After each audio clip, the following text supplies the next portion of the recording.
Hello and welcome to study time only. दोस्तों, स्वागत है आपको विजन आईएएस की पीटी 365 इंटरनेशनल रिलेशन मैगजीन के अंदर। इसके अंदर हम डिस्कस कर रहे थे हमारे सभी करंट अफेयर्स को जो कि इंटरनेशनल रिलेशन से रिलेटेड हैं। हमने देख लिया था यूएसए तक। अब हम डिस्कस करेंगे यूरोप। यूरोप के बारे में देखेंगे क्या कौन कौन से इसके अंदर यूरोप के अंदर टोटली 4 आर्टिकल्स हैं, काफ़ी इंपॉर्टेंट आर्टिकल्स हैं। तो इनके बारे में एक बार हम फटाफट नज़र डाल लेते हैं। तो चलिए स्टार्ट करते हैं डिस्कशन यूरोप से। पहला आर्टिकल हमारा यहाँ पे काफ़ी इंपॉर्टेंट है, इंडिया यूके रिलेशन के बारे में यहाँ पे बताया गया है। तो आपको इंडिया और यूके के रिलेशन के बारे में थोड़ा सा कुछ पॉइंट्स हैं जिन्हें याद रखना होगा। देखिए यहाँ पे पहला पॉइंट्स हमारा है, ये आप याद रख सकते हैं कि यहाँ पे 13th मीटिंग हुई है इंडिया और यूके की, जिसे हम कहते हैं joint economic and trade commerce. तो JETCO। तो ये एक मीटिंग है जिसको जो जो आपकी याद रखना है। तो इसको आपको याद रखना है, लंदन के अंदर हुई है। थोड़ा सा और आगे चलते हैं और हम डिटेल में डिस्कशन करते हैं इंडिया और यूके के बारे में। तो इंडिया और यूके का जो जटको हुआ है, मतलब joint economic and trade committee, ये जो फॉर्म हुई है, तो इसके बारे में हम डिस्कस करते हैं। सबसे पहले तो ये कब स्टैब्लिश हुई थी, तो आपको याद रखना है 2005 के अंदर इसका एस्टैब्लिशमेंट हुआ था for the further development of strategic economic relationship and development business. हमारे स्ट्रेटेजिक इकोनॉमिक रिलेशन को आगे बढ़ाने के लिए, बिजनेस को डेवलप करने के लिए, उसमें पहिए लगाने के एक तरीके से अगर किसी भी बिजनेस में एक तरीके से आप यहाँ पे बात हो रही है कि यहाँ पे led vehicles to enhance bilateral trade, मतलब बहुत तेजी से हम अपने बिजनेस को बढ़ाना चाहते हैं। तो वही सारी चीजें इसके अंदर मेंशन है। अब दोनों के, यूके और इंडिया के कॉमर्स एंड ट्रेड के जो कॉमर्स और इंडस्ट्री के मिनिस्टर होते हैं, वो आते हैं यहाँ पे और ये मीटिंग करते हैं। तो इस लेवल की मीटिंग होती है। तो कभी कभी क्वेश्चन ऐसा भी अराइज होता है कि यार ये जो मीटिंग है वो किस लेवल की मीटिंग है, क्या इसमें फॉरेन मिनिस्टर मिल रहे हैं, क्या इसमें होम मिनिस्टर मिल रहे हैं, या हेड मिल रहे हैं, कंट्री के दोनों हेड मिल रहे हैं, जैसे कि प्राइम मिनिस्टर हो गए, वहां पे प्रेसिडेंट है या पर्टिकुलर प्राइम मिनिस्टर जो भी हैं वो आके मिल रहे हैं। तो ये किस प्रकार की मीटिंग है, क्या फिर डेलीगेट्स जाके मिल रहे हैं। तो ये सारी चीजें भी क्वेश्चन अराइज होता है और पूछे जाते हैं। तो इसको आपको याद रखना है। रिसेंट मीट में इंडिया और यूके ने एग्री किया है बहुत सारे एग्रीमेंट के अंदर। रिसेंटली यहाँ पे 3 न्यू बायलेटरल वर्किंग ग्रुप यहाँ पे आपको याद रखना है। वो कौन कौन से, food, drink and health care and data service. तो ये सेक्टर आपको याद रखना है। फूड ड्रिंक एक पहला सेक्टर हो गया, सेकंड सेक्टर कौन सा हो गया, हेल्थ केयर के ऊपर हमारा एग्रीमेंट हुआ है, और थर्ड सेक्टर जो कि डेटा सर्विस के ऊपर। तो आपको ये तीनों सेक्टर बहुत अच्छे से याद रखना है। चलिए आगे मूव करते हैं। तो recent development in India UK relation. अब हम बात करते हैं इंडिया और यूके के रिलेशन में कौन से ऐसे रिसेंट डेवलपमेंट हुए हैं जिसकी वजह से हमारे रिलेशनशिप जो है इंटरनेशनल कंपनी, इंटरनेशनल जो भी हमारे कंट्री हैं उनके साथ इन्हेंस हो पाएगा। तो एसएस इंडिया प्रोग्राम को आपको याद रखना है।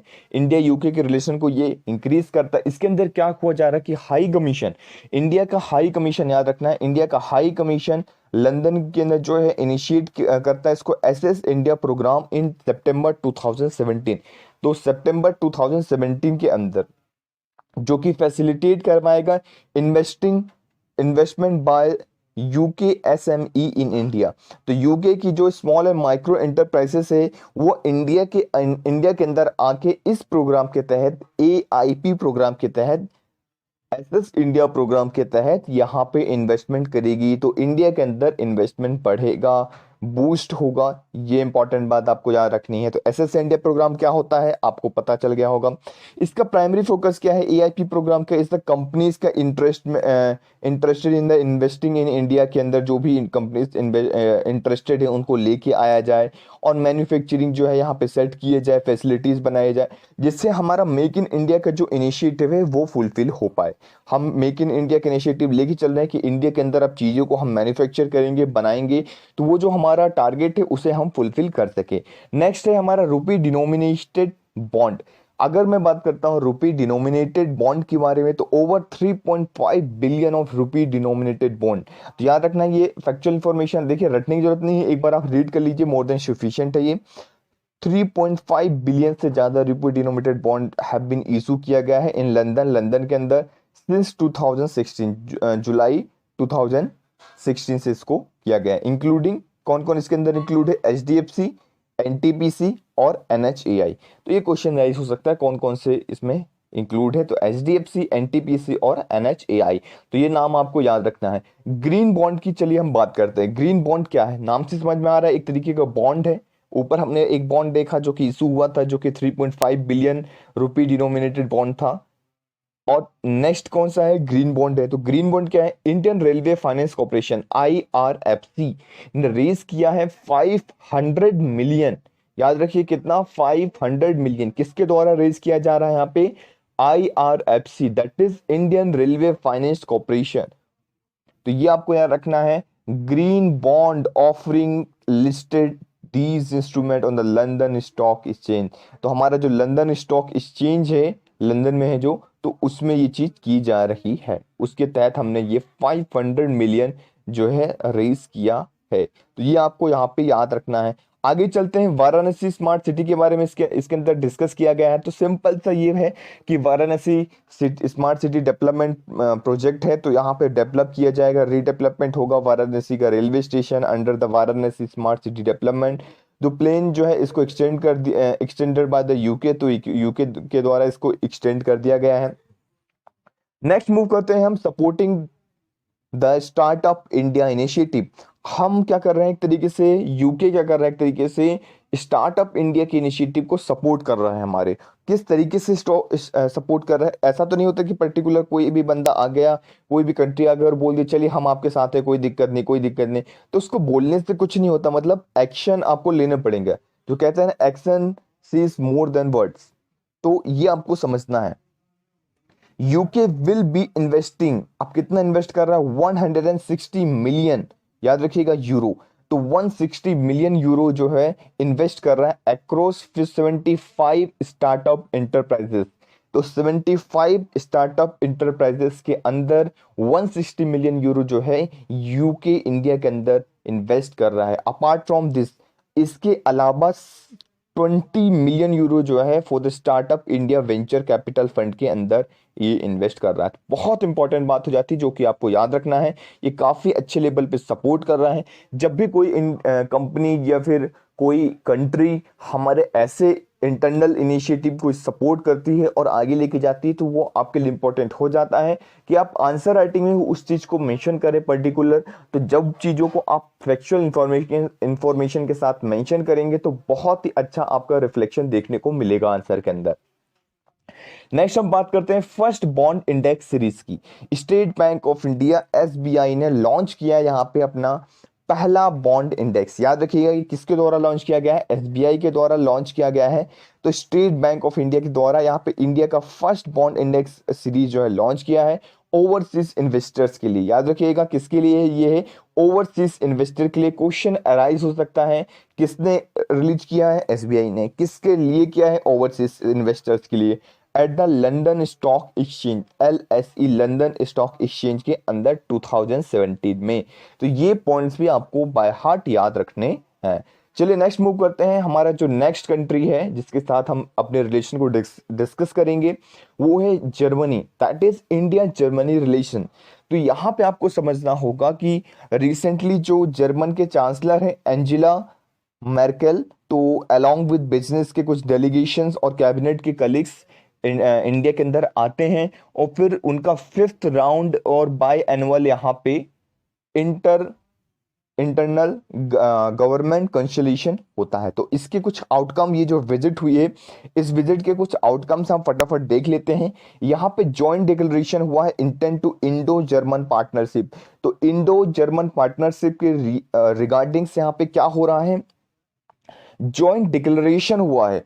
एंड ग्रीन अर्बन मोबिलिटी, तो ये ग्रीन अर्बन मोबिलिटी भी आपको याद रखना है। Under which Germany will provide additional finance of 1 billion euro. तो यहाँ पे जर्मनी क्या करेगा?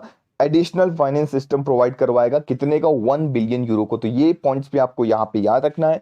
अगर मैं आपको बता दूं जर्मनी की कुछ स्पेशल बात, तो जर्मनी को हब ऑफ मैकेनिकल कहा जाता है।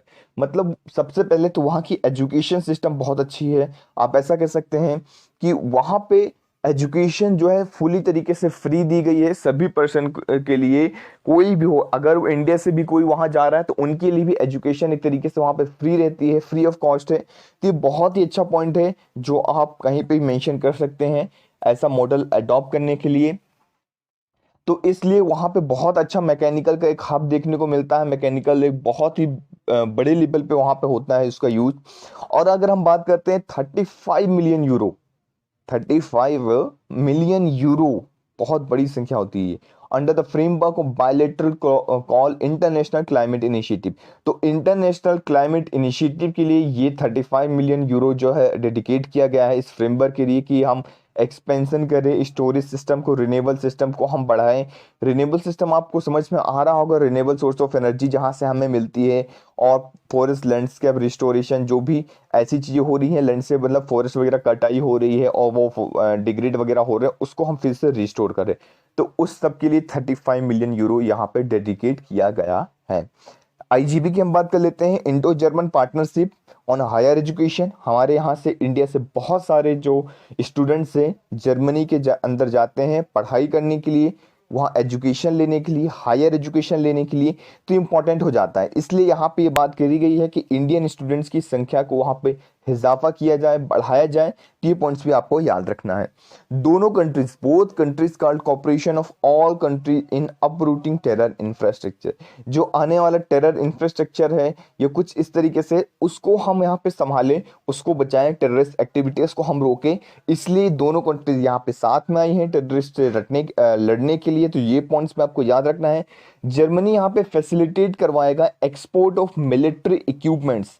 जो मिलिट्री के इक्विपमेंट्स हैं उसको एक्सपोर्ट करवाएगा जर्मनी, और टेक्नोलॉजी को शेयर करेगा इंडिया के साथ, इंक्लूडिंग जो मैरीटाइम के प्रोजेक्ट्स हैं बिटवीन इंडिया और जर्मन के नेवल इंडस्ट्रीज के जो चल रहे हैं, सबमरीन्स की एग्जांपल एक दिया गया है। तो दोनों के बीच में जो नॉलेज शेयरिंग होगी, टेक्नोलॉजी की शेयरिंग होगी और मिलिट्री के इक्विपमेंट्स की शेयरिंग होगी, जिससे हमारी कंट्री की भी जो नेवल फोर्सेस हैं वो बहुत ज़्यादा स्ट्रांग हो जाएंगी। तो ये सारे पॉइंट्स आपको यहाँ पे क्लियर रखना है और इसको अच्छे से याद रखना है। नेक्स्ट मूव करते हैं हम, हमारा नेक्स्ट जो कंट्री है जिसके साथ हम इंडिया के रिलेशन को देखने वाले हैं वो है फ्रांस। देखिए इंडिया और फ्रांस का रिलेशन भी बहुत ही अच्छा है। यहाँ पे आप कह सकते हैं कि इंडिया एंड प्राइम मिनिस्टर यहाँ पे विजिट किए हैं, इंडिया के प्राइम मिनिस्टर विजिट हुए हैं फ्रांस में फॉर बायलैटरल समिट, और उसके further consolidated strong Indo French strategic जो है यहाँ पे टाई हुए हैं। कुछ रिसेंटली डेवलपमेंट हुए हैं इंडिया और फ्रांस के रिलेशन के अंदर। क्या होता है, पर्टिकुलर रिलेशन एक टाइम पे बनता है, फिर धीरे धीरे धीरे धीरे वो इनहेंस होता जाता है। तो वो जो इनहेंस होता जाता है, तो रिसेंट में ऐसे कौन कौन से एग्रीमेंट्स हुए हैं जिससे इंडिया और फ्रांस के बीच में नज़दीकियां आई हैं, इंडिया और फ्रांस जो है बहुत अच्छे दोस्त बने हैं, तो वो हम डिस्कस करते हैं। यहाँ पे आपको याद रखना होगा, रिसेंट जो विजिट हुई है, cooperation agreement was signed between the Central for Development Advanced Computing and Atos। Atos क्या है, a France based IT company for developing cooperation in the field of quantum computing। तो हम यहाँ पे क्या किस चीज में साइन कर रहे हैं, किस चीज में एग्रीमेंट कर रहे हैं। देखिए अलग अलग कंट्री के साथ जिस कंट्री की जो विशेषता है उस कंट्री के साथ हम उस चीज के बारे में डील करते हैं और एग्रीमेंट साइन करते हैं। तो क्वांटम कंप्यूटिंग के बारे में हमने यहाँ पे साइन किया है एग्रीमेंट, आर्टिफिशियल इंटेलिजेंस को बढ़ाने के लिए हमने एग्रीमेंट साइन किया है। हमने साइन किया है कि एक्सकेल करेंगे, हम बढ़ाएंगे एक्स्ट्रा लेवल पे सुपर कंप्यूटिंग टेक्नोलॉजी को। ये काफ़ी इंपॉर्टेंट हो जाती है, आप इन सारी चीज़ों को मेंशन कर सकते हैं जब भी आप फ्रांस की बात कर रहे हो। म्यूचुअल लॉजिस्टिक सपोर्ट एग्रीमेंट, देखिए म्यूचुअल लॉजिस्टिक सपोर्ट एग्रीमेंट एक तरीके से ऐसा हो जाता है कि इंडियन की नेवल वारशिप हमेशा जाती रहती है और फ्रेंच की हेल्प करती रहती है। फ्रेंच जो नेवल बेस है दिजोबूती के अंदर, तो वहाँ पे रिफ्यूल करती रहती है, बहुत सारे ऑपरेशनल टर्नआउट रहते हैं इंडियन सूट्स की तरफ से। तो ये इंपॉर्टेंट इन्फॉर्मेशन भी एक एग्रीमेंट साइन हुआ है आपस में, तो ये भी आप रख सकते हैं। लॉन्च ऑफ 8 to 10 सैटेलाइट, इसको आप देख लीजिए, यहाँ पे 8 से 10 सैटेलाइट। अभी यहाँ पे बात हो रही है इसरो की, एक तरीके से स्पेस की। तो कॉन्स्टलेशन मैरीटाइम सर्विलियंस के अंदर इंडियन ओशन रीजन के अंदर ये चीज लॉन्च हुआ 8 to 10 satellite. French space agency CNES, याद रखना फ्रेंच स्पेस एजेंसी का नाम CNES, कंक्लूडेड, उसने क्या कंक्लूड किया है, an agreement with ISRO, ISRO के साथ एग्रीमेंट लेके आई है। तो training programme and bio astronomic, तो जो हमारे जो हमारे मैन जाएंगे फिर गगनयान मिशन में, फ्लाइट में, स्पेस में जाएंगे, तो उसके रिगार्डिंग यहाँ पे जो है फ्रेंच हमारी हेल्प करेगा। और फ्रेंच क्या करेगा यहाँ पे, हेल्प करेगा और ट्रेनिंग वगैरह सारी चीज़ें देगा। तो ये सारे पॉइंट्स आपको यहाँ पे याद रखने हैं। चलिए आगे मूव करते हैं। इसके रिगार्डिंग एक छोटा सा पॉइंट और रह गया है, वो है IRSDC, that is Indian railway station development corporation inter into the tree party agreement. ये एग्रीमेंट हुआ है फ्रेंच नेशनल रेलवे के साथ, इंडियन रेलवे का और फ्रेंच नेशनल रेलवे का, दोनों का एग्रीमेंट होता है। यहाँ पे याद रखना है, French development agency to order support railway station development programme in India. तो जिस तरीके से आप सभी लोग जानते हैं कि हमारे यहाँ रेलवे स्टेशन की डेवलपमेंट प्रोग्राम एक चल रहा है, जिसके रिगार्डिंग हमारे वेरियस रेलवे स्टेशन को री इंफ्रास्ट्रक्चर किया जा रहा है, वहाँ पे रीडेवलपमेंट किया जा रहा है और बहुत अच्छे लेवल पे किया जा रहा है। तो इसलिए ये जो है यहाँ पे सपोर्ट करेगी फ्रेंच की जो भी डेवलपमेंट एजेंसी है, तो ये हमें यहाँ पे मदद करेगी। तो ये सारे पॉइंट्स आपको यहाँ पे याद रखनी। स्पेस कॉर्पोरेशन के अंदर हमने साइन किया था एग्रीमेंट जॉइंट विजन 2018 के तहत। नेक्स्ट आर्टिकल की ओर मूव करते हैं। जो हमारा नेक्स्ट आर्टिकल है वो है काउंसिल ऑफ यूरोप से रिलेटेड। काउंसिल ऑफ यूरोप बहुत इंपॉर्टेंट हो जाता है आपके एग्जाम के पर्सपेक्टिव से, इसलिए ये आपको बहुत अच्छे से याद रखना है। ऐसा समझिए कि ये न्यूज़ में क्यों है। सबसे पहले हम ये देखते हैं कि जो वोटिंग राइट थी रशिया से रिस्टोर हो रही है।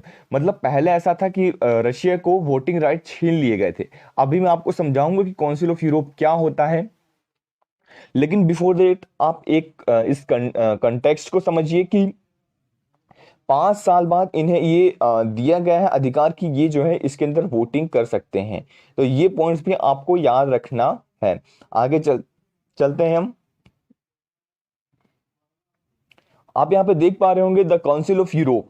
काउंसिल ऑफ यूरोप क्या होता है? Council of Europe is an international organisation. ये क्या है? एक इंटरनेशनल लेवल की ऑर्गेनाइजेशन है। यूरोप से समझ में आ रहा है, यूरोप की ऑर्गेनाइजेशन है जो कि ह्यूमन राइट्स से रिलेटेड चीजों को देखती है, प्रमोट करती है। डेमोक्रेसी को, सबसे इंपॉर्टेंट पॉइंट, डेमोक्रेसी को प्रमोट करती है, ह्यूमन राइट्स को प्रोटेक्ट करती है, रूल ऑफ लॉ को लेके चलती है यूरोप के अंदर। तो ये इंपॉर्टेंट हो जाता है। अब आप बोलेंगे रशिया इसके अंदर क्यों है? तो रशिया इसके अंदर इसलिए क्योंकि रशिया ना ना सिर्फ एशिया का पार्ट है बल्कि यूरोप का भी पार्ट है। क्योंकि रशिया बहुत बड़ी कंट्री है, तो रशिया के आधा पार्ट जो है यूरोप के अंदर आता है और आधा पार्ट एशिया के अंदर आता है। तो आई थिंक आपको ये क्लियर हो गया होगा। इसकी फाउंडेशन की अगर मैं बात करता हूं तो 1949 के अंदर ये फाउंड हुआ था, इस्टेब्लिशमेंट हुआ था। बहुत इंपॉर्टेंट हो जाता है, बहुत पुरानी बॉडी है, ट्रीटी ऑफ लंदन के अंदर। तो ये आपको याद रखना है। अगर मैं करंटली बात करता हूं तो इसके अंदर 47 मेंबर स्टेट इसके अंदर इंक्लूड हैं, 28 जो मेंबर्स हैं फ्रॉम यूरोपियन यूनियन। तो यूरोपियन यूनियन के टोटल 28 मेंबर्स इसके अंदर पार्टिसिपेटेड हैं। तो ये सारे पॉइंट्स आपको याद रखना है।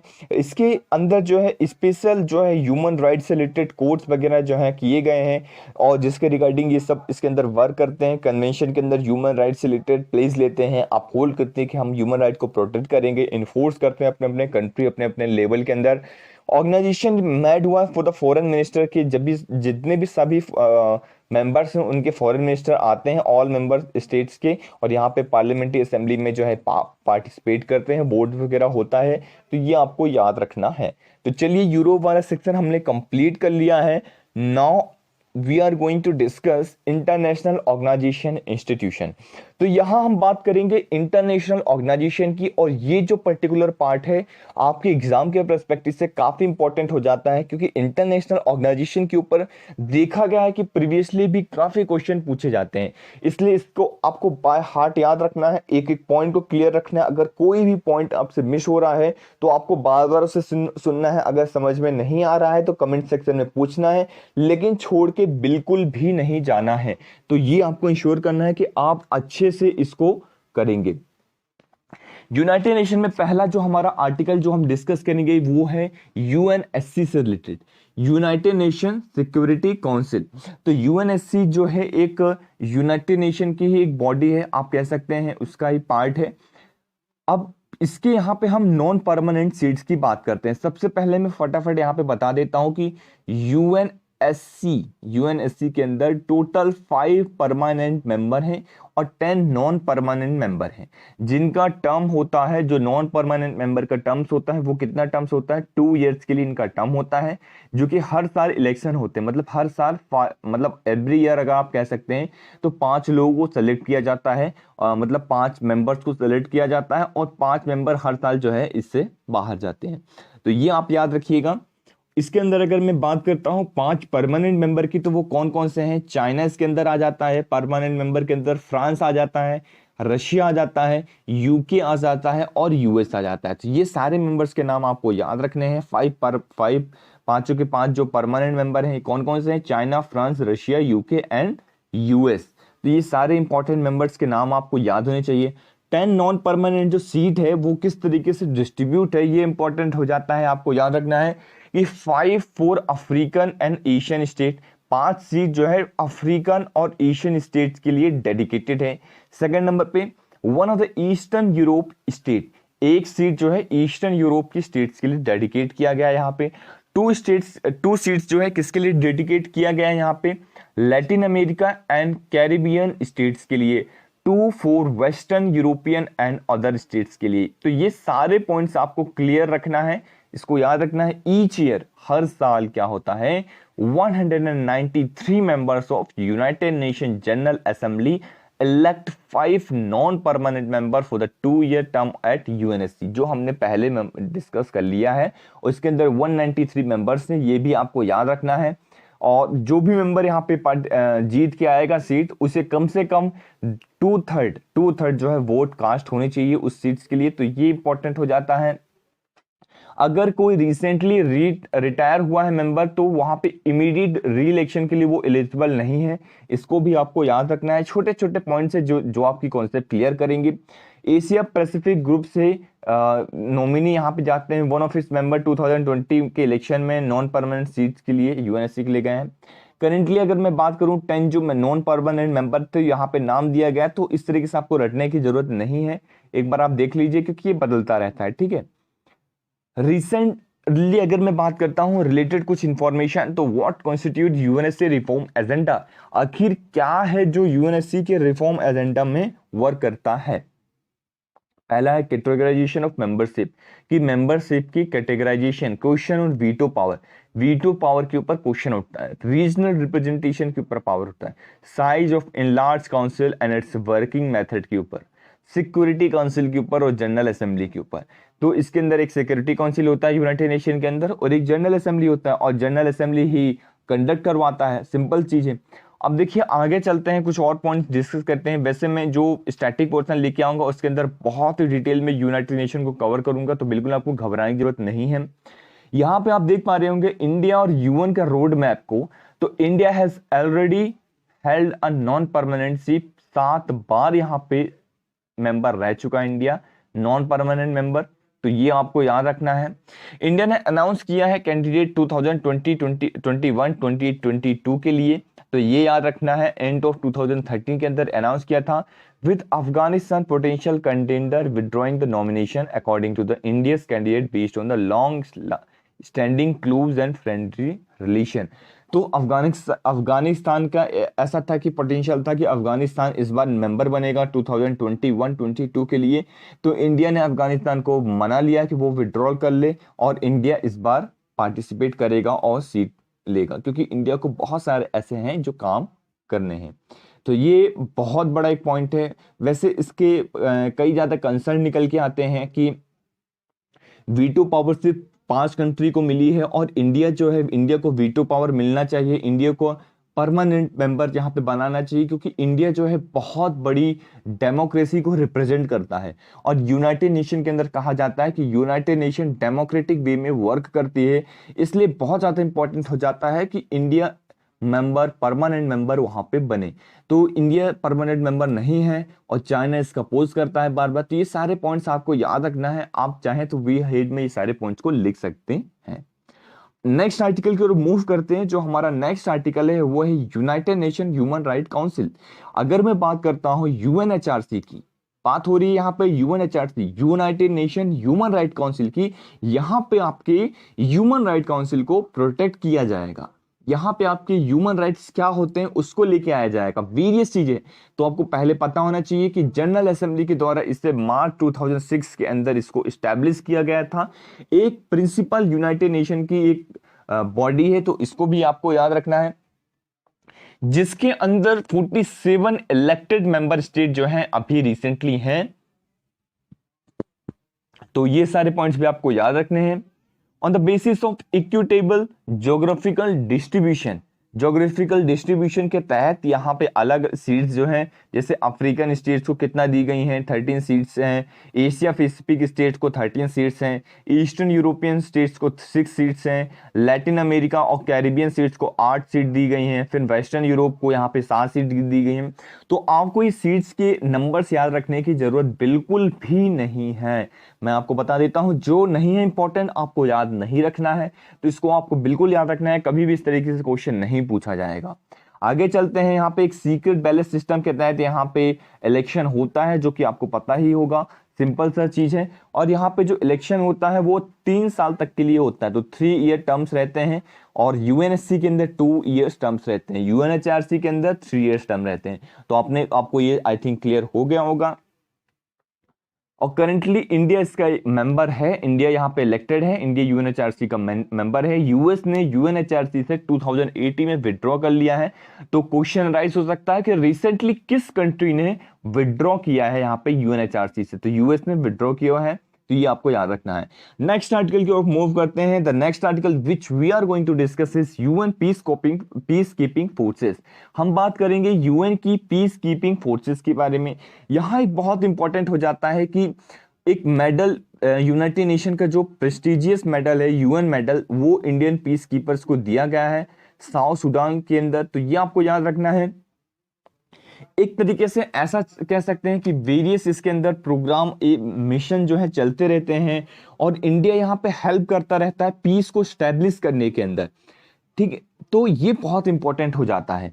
तो पहला आप याद रख सकते हैं, यूनाइटेड नेशन का जो पीस कीपिंग मिशन था वो स्टैब्लिश हुआ था 1948 के अंदर, मई 1948 के अंदर, Middle East to monitor armistice agreement between the Israel and Arab neighbours. तो ये आपको याद रखना है। कंसेंट ऑफ पार्टीज इंपॉर्टेंट है, impartiality, non use of force except self defence के बेसिस में फोर्स को यूज करना है, फाइनेंशियल रिसोर्स को किस तरीके से यूज करना है, यूएन पीस कीपिंग ऑपरेशन को कलेक्टिव रिस्पॉन्सिबिलिटी लेके आना है। तो ये सारे पॉइंट्स आपको क्लियर होने चाहिए। Decision about the establishment of maintenance and expansion, हम बात कर रहे हैं यहाँ पे किस तरीके से हमारे डिसीजन जो होगा establishment of maintenance and expansion को करेगा, और पीस कीपिंग यहाँ पे ऑपरेशन को हेल्ड करेगा यूनाइटेड नेशन सिक्योरिटी काउंसिल के द्वारा। तो इंडिया ने more than 2 lakh military and police officer UN peace keeping के लिए भेजा है पिछले 70 सालों के अंदर अंदर, और मोर देन 50 मिशंस में पार्टिसिपेट किया है इंडियन फोर्सेस ने। तो ये आपको याद रखना है। स्टार्ट कहाँ से हुआ था, तो कोरियन वॉर 1950 से हमने पार्टिसिपेट करना स्टार्ट कर दिया था, जहां पे हम पीस को मेंटेन करने के लिए वेरियस मिशन लेके चलते हैं। और बहुत ही अच्छी बात है जो इंडिया इतने बड़े लेवल पे पार्टिसिपेट करती है। लेकिन यहाँ पे लॉस जो है सबसे बड़ा देखने को मिला है इंडिया को ही, कि इंडिया ने हमारे अपने highest number of peace keepers को खोया है यूएन पीस कीपिंग ऑपरेशन के दौरान। 70 ईयर्स के अंदर अंदर 168 मिलिट्री एंड पुलिस ऑफिसर्स को हम यहाँ पे खो चुके हैं, हमारी कॉजल्टीज हुई है। तो ये भी आपको याद रखना है। तो अब हम बात कर लेते हैं यूएन के मेडल्स के बारे में। सबसे पहले कितने टाइप्स के मेडल होते हैं, तो ये एक अजीब सा नाम है, आप इसको देख सकते हैं, डैग हैमर जोल्ड मेडल है। तो ये मरणोपरांत दिया जाता है जो भी यूएस के मतलब एक तरीके से यूएन के पीस कीपिंग ऑपरेशन में रहता है, उसकी डेथ हो जाती है तो मरणोपरांत ये चीज दिया जाता है। कैप्टन एन बाई डिएंग मेडल, तो ये एक तरीके से अवार्ड होता है जो भी एक एक्स्ट्रा ऑर्डिनरी करेज दिखाता है, एक्सेप्शनल करेज दिखाता है, डिमोन्स्ट्रेट करता है। तो यूनाइटेड नेशन के द्वारा ये दिया जाता है मिलिट्री, पुलिस और सिविलियन तीनों को। ये आपको याद रखना है। यूएन मेडल जो कि दिया गया इंपॉर्टेंट हो जाता है, अवार्ड होता है मिलिट्री पर्सनल और सिविलियन पुलिस को दिया जाता है, जिसके जो हैव बीन अ सर्विस, जो इस सर्विस में रहते हैं। तो ये आपको याद रखना है। चलिए नेक्स्ट आर्टिकल को मूव करते हैं। जो हमारा नेक्स्ट आर्टिकल है काफी इंपॉर्टेंट आर्टिकल है, वो है यूएन हैबिटेट से रिलेटेड। इंडिया जो है यहाँ पे, India has been elected to the executive board of the first UN Habitat assembly. तो इंडिया यहाँ पे यूनाइटेड नेशन के हैबिटेट असेंबली के अंदर जो है एग्जीक्यूटिव बोर्ड के अंदर इलेक्ट हो चुका है। तो हम देखेंगे इसके अंदर हम बात करेंगे हैबिटेट 1, 2 और 3 क्या होता है। लेकिन बिफोर दैट हम कुछ पॉइंट्स को देख लेते हैं, कुछ सेशन के बारे में देख लेते हैं कि पहला सेशन यूएन हैबिटेट असेंबली का कहां हेल्ड हुआ था। हेडक्वार्टर के अंदर, ये आपको याद रखना है, हेडक्वार्टर के अंदर यूएन हैबिटेट इन नैरोबी। तो नैरोबी के अंदर हुआ था, नैरोबी के अंदर। तो ये नैरोबी का नाम आपको बिल्कुल भूलना नहीं है, याद रखना है, हेडक्वार्टर यही है इसका, यूएन हैबिटेट का। अब जैसे कि आपको नाम से ही समझ में आ रहा है यूएन हैबिटेट है, तो आप यहाँ पे समझ पा रहे होंगे कि किस तरीके से हैबिटेट का यूज करना है यहाँ पे आपको, मतलब लिविंग क्वालिटी को बढ़ाना है। जो लोग रह रहे हैं, अर्बनाइजेशन की वजह से क्या हो रहा है, बहुत सारे ऐसे पेड़ पौधे हैं, फॉरेस्ट कवर जो एरिया से काटा जा रहा है और मकान बन रहे हैं, लेकिन लोगों को बेटर क्वालिटी ऑफ लाइफ नहीं मिल पा रही है। सिटीज और कम्युनिटीज के अंदर यहाँ पे बेटर क्वालिटी ऑफ लाइफ को इंश्योर करने के लिए ये मिशन आया है हमारा। तो ये आपको याद रखना है। ये कब फॉर्म हुआ, तो आपको याद रखना है, फॉर्म इन 1997 पे United Nation sustainable development group के द्वारा, कंसोर्टियम ऑफ यूएन फंड्स के प्रोग्राम की specialised agency, department of officer role play करता है डेवलपमेंट के अंदर। तो ये सारे पॉइंट्स आपको यहाँ पे याद रखना है। इसे क्रिएट किया गया था secretary general of United Nation in order to improve effectiveness United Nation development activities country level पे इफेक्टिवनेस को बढ़ाने के लिए इसको लेके आए थे।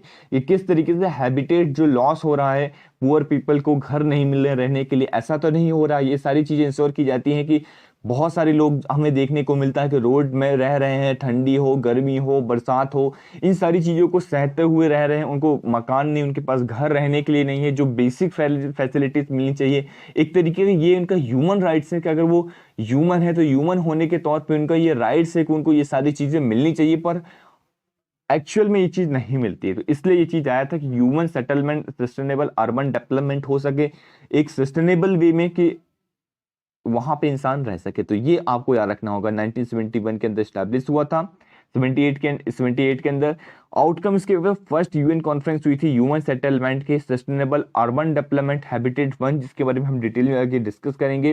कनाडा के अंदर हुआ था, वैंकूवर कनाडा 1967। तो ये आपको याद रखना है। यहाँ पे मैंडेट रहता है आप प्रमोट करिए सोशली और इन्वायरमेंटली सस्टेनेबल टाउन्स को, कि जो सोशली और इन्वायरमेंटली सस्टेनेबल टाउन है, जहाँ पे पेड़ पौधे बहुत अच्छे से रह रहे हैं, स्वच्छ हवा मिल रही है, पानी अच्छा मिल रहा है, साफ clean water, clean air, clean food, इस तरीके की जो बेसिक एमिनिटीज हैं, बेसिक फैसिलिटीज हैं, अगर हमें मिल रही हैं तो हम ऐसी चीज़ों को इंप्रूव करेंगे और आगे लेके जाएंगे, प्रमोट करेंगे। इसके अंदर member UN sustainable development group के जो भी मेंबर हैं, ये सारे इसके अंदर मेंबर हैं। इसके अभी तक 3 कॉन्फ्रेंस हुए हैं, हर 20 साल के अंदर अप्रोक्सीमेटली होते हैं, जैसे 76, फिर 96 एंड देन 2016। तो आपको इस तरीके से याद रखना है। तो पहले हम बात करते हैं हैबिटेट 1 की। तो हैबिटेट 1 में आप लोग देख पा रहे होंगे कनाडा के अंदर हुआ था ये कॉन्फ्रेंस, वैंकूवर कनाडा के अंदर 1976 के अंदर। तो ये आपको याद रखना है। इसे हम वैंकूवर डिक्लेरेशन भी कहते हैं, जो कि आर्ग्यू करता है कि countries to commit the human settlement. तो किस तरीके से ह्यूमन सेटलमेंट की पॉलिसीज निकल के आएंगी, क्या यहाँ पे प्लानिंग की जाएगी, क्या फंडामेंटल उनके लिए इकोनॉमिक कंडीशन रखा जाएगा, क्या वहाँ पे सोशल कंडीशन रखा जाएगा, कैसे साइंटिफिक थिंकिंग को एलिवेट किया जाएगा, कंडीशन को एलिवेट किया जाएगा। अनकंट्रोल अर्बनाइजेशन, जो अनकंट्रोल अर्बनाइजेशन बह रहा है चारों तरफ, आप कह सकते हैं कि कहीं पे भी कुछ भी पेड़ पौधों को काट कर घर बनाए जा रहे हैं, तो वो चीज ना हो। एक सस्टेनेबल वे में आप सिटी को तैयार करिए, ऐसा नहीं है, उसके पास पेड़ पौधे भी होना बहुत ज्यादा जरूरी है। इन सारी चीजों को ये इंश्योर करेगा, उसके साथ में ये चीज इंश्योर करेगा कि क्या उसके पास इकोनॉमिक एक्टिविटीज हो रही हैं या नहीं हो रही हैं, लोगों को रोजगार मिल पा रहे हैं या नहीं मिल पा रहे हैं। एक तरीके से जो बेसिक हमारी फैसिलिटीज है, ये सारी चीजों को इंश्योर करेगा। तो ये आपको याद रखना है। हैबिटेट 2 की अगर हम बात करते हैं, जो कि हमारा सेकंड कॉन्फ्रेंस है, सेकंड यूएन कॉन्फ्रेंस जो कि है ह्यूमन सेटलमेंट के ऊपर इस्तांबुल के अंदर हुआ था 1996 में, आफ्टर द 20 ईयर्स। तो रिपोर्ट का टाइटल क्या है यहाँ पे, अर्बनाइजिंग वर्ल्ड। कैसा world, urbanising world, the global report on human settlement. तो यहाँ पे ग्लोबली रिपोर्ट दिया जा रहा है ह्यूमन सेटलमेंट के ऊपर 1996 में, यहाँ पे रिलीज किया गया था। अवेयरनेस यहाँ पे रीच करने की बात की जा रही है कि किस तरीके से अवेयरनेस को हम रीच करेंगे on the need to put cities on the forefront development strategies and on the growing problem poverty and poor housing condition. हमें देखने को मिलती है कि कोई भी झोपड़ी में रहने लगता है, जहां पर नालियां चल रही हैं, आसपास से नालियां आ रही हैं, गंदगी हो रही है, उसकी वजह से बहुत सारी चीजें प्रॉब्लम्स देखने को मिलती है, उनके हेल्थ में इफेक्ट देखने को मिलता है और पॉवर्टी बहुत ज्यादा देखने को मिलती है। तो इस वजह से इन सारी चीजों को अवेयरनेस को रीच किया जाएगा और उनमें सुधार किया जाएगा। तो ये सारी चीजें इसके अंदर मेंशन थी। नेक्स्ट हम हैबिटेट थर्ड की ओर मूव करते हैं, जो कि हमारा यूनाइटेड नेशन का थर्ड कॉन्फ्रेंस है, बहुत इंपॉर्टेंट है। कहाँ हुआ था, क्योटो इक्वेडोर के अंदर 2016 में हुआ था। तो अर्बन डेवलपमेंट, इसके अंदर सस्टेनेबल अर्बन डेवलपमेंट ये टॉपिक था। इसने अडॉप्ट किया था न्यू अर्बन एजेंडा को, कि किस तरीके से हम नए अर्बन एजेंडा को लेके आएंगे। एक्शन ओरिएंटेड डॉक्यूमेंट यहाँ पे लेके आया गया था। ग्लोबल स्टैंडर्ड को अचीव करने की बात की जा रही थी कि एक ग्लोबल स्टैंडर्ड तैयार किया जाएगा कि इस तरीके की आप यहाँ पे अर्बनाइजेशन करें, अर्बन प्लानिंग करें। ऐसा नहीं कि आप कुछ भी करे जा रहे हैं, सस्टेनेबल करें, रीथिंक करें इसके ऊपर, बिल्डिंग को मैनेज किए करें और सिटीज के अंदर जो भी पीपल रह रहे हैं तो उनकी लाइफ को लॉस ना हो। तो ये सारी चीजें हमने देखी। अब इसके अंदर बहुत सारी, हो सकता है कि आगे आने वाले टाइम में सेफ्टी मेजर जितने हो जाए उसको भी अडॉप्ट करना बहुत इंपॉर्टेंट हो जाता है। अब ये सारी चीजें इसके अंदर मेंशन कर सकते हैं। डिजास्टर से रिलेटेड अभी हमने को देखने को मिला है कि डिजास्टर से रिलेटेड कितने ज्यादा इंपैक्ट देखने को मिल रहा है फैक्ट्रीज के अंदर, वेरियस चीजों के अंदर, जिसकी वजह से अर्बन में बहुत ज्यादा प्रॉब्लम जा रही है। तो उसके रिगार्डिंग में हमें लाने की जरूरत है, जो आप वे हेड में लिख सकते हैं। तो ये हमने डिस्कस किया। कैसा रहा आज का लेक्चर, आपको कमेंट सेक्शन के अंदर जरूर बताना है। नेक्स्ट लेक्चर से हम इंटरनेशनल कोर्ट ऑफ जस्टिस को डिस्कस करेंगे और आगे आने वाले सभी पॉइंट्स को डिटेल में डिस्कस करेंगे। तो आपको कमेंट सेक्शन के अंदर जरूर बताना है कि आपने क्या क्या यहाँ पे सीखा है और कौन सा पार्ट आपको अच्छा लगा है, कहाँ पे आपको प्रॉब्लम है। अगर कहीं पे भी प्रॉब्लम है तो आप जरूर बता सकते हैं, हम उसको नेक्स्ट लेक्चर में सॉल्व करने की कोशिश करेंगे। लेक्चर को शेयर करना है, लाइक करना है, कमेंट करना है, फटाफट अपने group, Telegram group, WhatsApp group हर एक जगह शेयर कर दीजिए। अगर आपको इसकी पीडीएफ चाहिए या वीडियोस इनिशिएटिव जो हमारे द्वारा चलाए जा रहे हैं उसकी पीडीएफ चाहिए तो आप टेलीग्राम ग्रुप को ज्वाइन करना बिल्कुल भी ना भूलें। आप टेलीग्राम ग्रुप को ज्वाइन कर लीजिए, नीचे मैंने लिंक दे रखी है। और भी जो सीरीज मैं चला रहा हूँ, इनसाइट आईएएस की मैगजीन को डिस्कस कर रहा हूँ, मंथली मैगजीन को डिस्कस कर रहा हूँ, तो आप वहां पे देख सकते हैं। So thank you very much for the discussion. पढ़ते रहिए और सीखते रहिए, बस यही दुआ है हमारी। So thank you very much for the discussion.